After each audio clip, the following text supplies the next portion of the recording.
ሰላም እንዴት ናችሁልን? ዛሬም እንደበፊቱ በቆንጆና ተወዳጅ ኮሪያ ድራማ ተመልሰናል።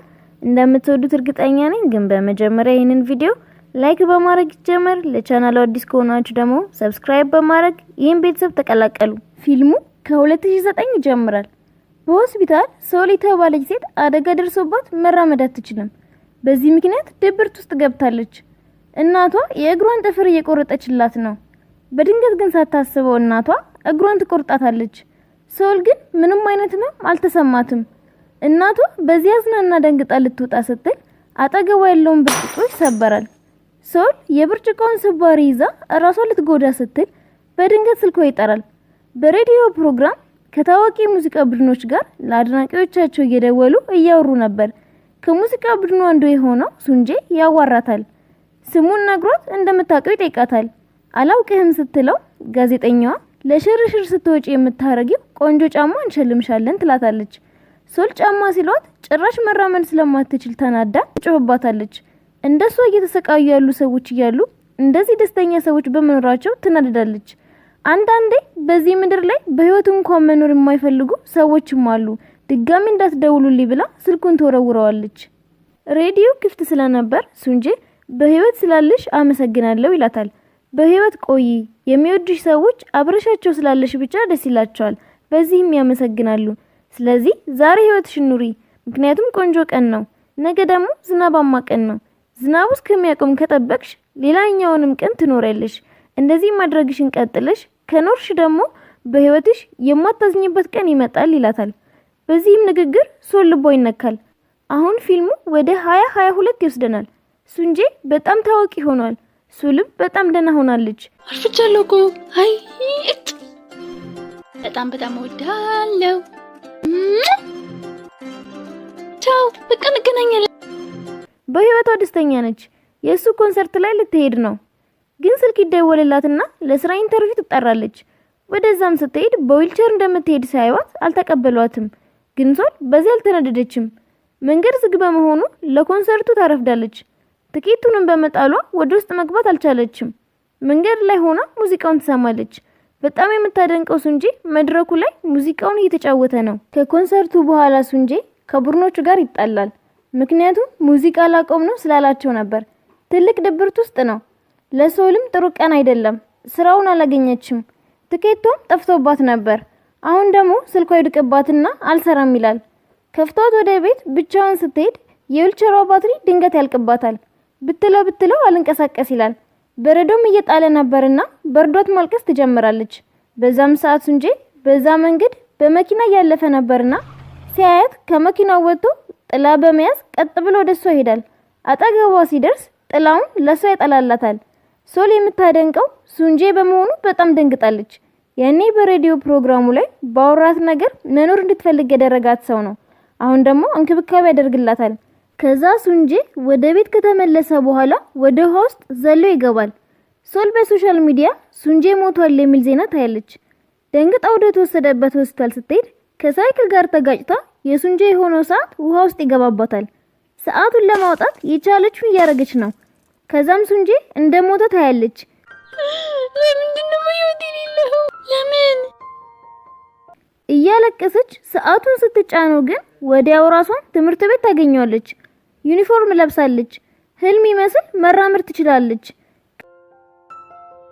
የምር እያለምኩ ነው። ከዚያም የሱንጄን ትምህርት ቤት ታያዋለች እና የሱንጄ ትምህርት ቤት ሶል ወጣ ወደሱ ትሄዳለች። ስታየውም እየሮጠች ሄዳ ሱንጄን ታቅፈዋለች። ከዛም ሱንጄ እወድሃለሁ ትሏለች። እወድሃለሁ ሱንጄ። በሴኩሪቲ አባላት ተይዛ እንድትወጣ ይደረጋል። ሶል ህልም ውስጥ ያለች መስሏታል። ሱንጄን በድጋሚ ወደሷ መጥቶ ስታየው ደግሞ ሞታ ይመስላታል። በምታወራው ነገር ሁሉ ግራ ተጋብቶ ሱንጄ ጥሏት ይሄዳል። ወደ ቤቷ ስትሄድ ግን ሁሉም ቤተሰቦቿን ስታገኝ ይሄ ህልም ሳይሆን ጊዜ ወደ 2008 ወደ ኋላ ተመልሳ እንደሆነ ሶል ትረዳለች። በቀጣይ ቀን ሶል ደስተኛ ሆና ወደ ትምህርት ቤት እየሮጠች ትሄዳለች። ፊት ለፊት ሱንጄን ታያዋለች። ያን የሞቱን ዜና ያየችበት ክስተት ትዝ ይላታል። በድንገት ከአይኗን በመውረድ ይጀምራል። በጥላው ከዝናብ ይከላከልላታል። ሶል አሁንም እያለቀሰች ስታየው ለምን ታለቅሻለሽ ብሎ ይጠይቃታል። ከዚያ ወዲያው ዊልቸሯ አልሰራ ያላት ጊዜ በተመሳሳይ መልኩ መጥቶ ይረዳት ትዝ ይላታል። ከዚያም ሶል የምወደውን ውሻ ስለምታስታውሰኝ ነው ትለዋለች። ወደ ክፍልም ከገባች በኋላ ወደ 2022 ለመመለስ ሰዓቱን ትጫነዋለች። ነገር ግን አሁንም እዛው ናት። ጥያቄ ስትጠየቅ አመመኝ ብላ ትወጣለች። ሱንጄ ጂም የሚሰራበት ቦታ ትሄዳለች። እሱም እዛ ስፖርት እየሰራ ነበር። ሶልም ፈዛ ያየችው ነው። ከዛም ወደ ውስጥ የሚገባ ሽታ ይሸታታል። ወጣ ስትመለከት የሚያጨሱ ልጆችን ታያለች። ወደ ታችም ዘላ ትወርዳለች። በፊት ተወደውና ተከታተለ የነበረውን ታይሶን ግን ታገኘዋለች። ከተሰበሰቡት ልጆች ጋር እየተጣላ ስለነበር ታይሶንግና ሶል ተያይዘው ይሮጣሉ። ከዛ ልጆቹ ሲያጨሱት የነበረውን እጁ ላይ አድርጎት ይሄዳል። አስተማሪው የያዘችው የሷ ስለመሰለው ሲቀጣት ሱንጄ ድንገት ሴልፊያትና ተሸማቀቃለች። በኋላ ከታይሶንግ ጋር ያወራሉ። አሁን ላይ እንደ ድሮ አትወደውም። እሱን የሚወዱት ሴቶች ሲያገኟት አጠገቡ እንዳደርሽ ብለዋት ይሄዳሉ። ከጓደኛዋ ጋር ስታወራ ትናንት እሱ እንደምትወጁ ነግረሹ ነበረ ትላታለች። የጻፈችውንም ደብዳቤ ስታገኝ ተሸማቀቃለች። ለሱንጄ ሶሻል ሚዲያ ላይ የጓደኝነት ጥያቄ ስትልክለት አይቀበላትም። በቀጣይ ቀን ባስ ውስጥ ይገናኛሉ። ሱንጄ ግን ትኩረት አልሰጣትም። እሱ ከወጣ በኋላ ሳትወጣ ባሱ ይሄዳል። ሱንጄ እየሮጠ ሄዶ ባሱን ያስቆመውና ትወጣለች። ጥላው ሰው ጋር ስለነበር ላንቺ ብዬ አይደለም ጥላዬን እንድትሰጪኝ ነው ይላታል። አመሰግናለሁ። ላንቺ ብዬ አይደለም ላይ ለመውሰድ ነው። ሶል እየተራመደች እያለ የዋና ውድድር እንደሚካሄድ ተለጥፎ ታያለች። ሱንጄ በ2022 በውድድሩ ጊዜ የገጠመው አደጋ የዋና ስራውን እንዲያቆም እንዳደረገው የተናገረበትን ቪዲዮ አስታውሳ ልታስቆመው ትሞክራለች።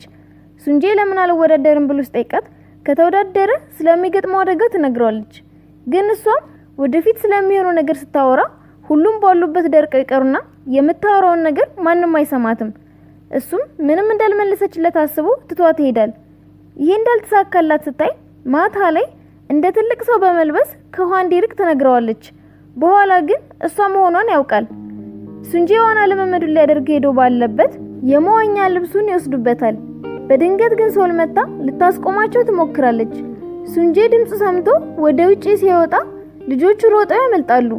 ሶልም ደንግጣ ትደበቃለች። ከዚያም ግን ሱንጄ ያገኛታል። ፊቷን በፎጣ ሸፍና ትሮጣለች። ሱንጄም ደርሶባት ፊቷን ሊገልጣት ሲሞክር ሁለቱም ተያይዘው ወደ ውሃ ገንዳ ውስጥ ይገባሉ። አሁንም እሷ መሆኗን ሲያይ ተናዷል።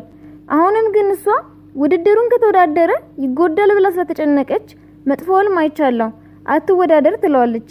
ቀጥሎ ስለሚፈጠረውም ነገር እያለቀሰች ትነግረዋለች። ግን ስለወደፊቱ ባወራች ቁጥር በአካባቢው ያለው ነገር ሁሉ ደርቆ ስለሚቀር ሚሳማት የለም። በጣም ተናዶ ጮህባትና ወጥቶ ይሄዳል። ከዛም ወጣ ስትራመድ መኪና ሊገጫት ሲል በድንገት ሱንጄ ከኋላዋ ደርሶ ያስጠላታል። ከዛም ግን ለረጅም ጊዜ ሱንጄ ሶልን ይወዳት እንደነበር እናያለን። ለመጀመሪያ ጊዜ ዝናብ ሲጥል ጥላ ይዛ ያስጠለለችው እሷ ነበረች። ሁሌም ይከታተላት ነበር። እሷ ግን አስተውለው አታውቅም። ከዛ ግን በድንገት እንደምትወደው ስትነግረው ይደነግጣል። በሶሻል ሚዲያ የላከችውን ፍሬንድ ሪኩዌስት ያልተቀበላት በስተት ነበር። ቁጭ ካሉ በኋላ ይቅርታ ይጠይቃታል። ውድድሩን እወዳደራለሁ ግን ምንም አልሆንም አታስቢ ይላታል። ወደ ቤት ይመለሳሉ እና ደግሞ ጎረቤት ናቸው። ከዛም ሱንጄ ለጓደኛው ውድድሩን አሸንፋለሁ ከዛም ሶል እንደምወዳት እነግራታለሁ ይለዋል። በሌላ ቀንም ውድድሩ ይጀመራል። ሱንጄ ውድድሩን ያሸንፋል። ከውድድሩ በኋላ ከሶል ጋር ሬስቶራንት ይገባሉ። ከዚያም ግን ሱንጄ በድንገት ታይሶን ግን ተወጀዋለሽ እንዴ ይላታል። እሱ የድሮ ታሪክ ነው አልወደውም ስትለው ደስ ይለዋል። ታይሶን ግን ተወጀዋለሽ? አረ በጭራሽ ያለፈ ነገር እኮ ነው የእውነት። ከዛም ፎቶ ይነሳሉ ይዝናናሉ። እንደሚወዳት ግን መናገር አልቻለም። ወደ ቤት ሲመለሱ ጓደኛው ከላይ የሚወርድ በረዶ አስመስሎለት ይጠብቀዋል። ነገር ግን ሱንጄ እንደሚወዳት ሊናገር ቢሞክርም አልተሳካለትም። በቀጣይ ቀን ሱንጄ ዋና ላይ ያለ ይጎዳል። ወደ ሆስፒታል ሲሄድ ቀዶ ጥገና ማድረግ አለብህ ይባላል። ከቀዶ ጥገናው በኋላ ዋና ማቆም ሊኖርበት ነው። ሶል ሱንጄን ለማየት ስትሄድ ታይሳን ግን ታገኘዋለች። አሁን ላይ እየወደዳት ይመስላል። ሱንጄ ወደ ቤት ሲሄድ የዋና ውድድሩን በማሸነፉ አባቱ ፓርቲ አዘጋጅቷል። ሱንጄ እውነቱን መናገር ስለፈራ ምክንያቱም ሳይናገር ዋና ላቆም ነው ይለዋል። አባትየው በዚህ በጣም ይናደዳል። ሱንጄን ለዋና ለማሰልጠን ብዙ አውጥቷል። ሲጣሉ ሶል ታያቸዋለች። ሱንጄ በጣም አዝኗል። ከዛ ግን አባቱ ልጁ ለምን ዋና እንዳቆመ አውቆ በጣም ያዝናል።